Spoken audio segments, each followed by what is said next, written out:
Баршаға сәлем, қонақ күтуге дайындық. Екінші күн. Ең алдымен енемнің дайындап беріп кеткен еттерін жақсылап жуып алдым. Сосын салқын суға 1 сағат, 1,5 сағатқа қойып алдым. Өйткені тұзды ашығып тұздаймыз. Сорпамыз ащы болып кетпеу үшін осылай жасаймыз. Жақсылап жуып алдым қайтадан. Сосын суын құйып, отқа қойдым. Көбігін алып алдым. Сосын жуа сәбіз перецін салдым. Ақырын отқа қойып, қайнатып қойып қойдым. Сосын бауырсаққа қамыр ашытып қойғанмын. Тез аши қойды, жайып, онда тындырып кішкене 10-15 минутқа осылай қойып қоямын. Бешбармағым қайнап жатыр күштілеп. Мына жақта бауырсақтарымды сарғайтып қуырып алдым. Қатпарлы бауырсақтарымды ұмытқан жоқпын. Сосын барлық тірлігімді болып, енді үйімді тазалауға шықтым. Қонақ келерде әрине барлық жерің, даже подъездіңе дейін тап-таза тұру керек қой. Жалтырап.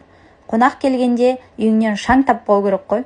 Барлығын тазалап, осылай көрпешелерімді жайып, дайындап қойдым. Етім пісіп дайын тұр, дастарханым дайын, ал енді қонақтарымыз да келді. Енемнің жиендері Өзбекстаннан көшіп келіп жатыр. Сол кісілерді қонаққа ас беруге шақырдық. Осы орайда сіздерден сұрағым келіп отырды.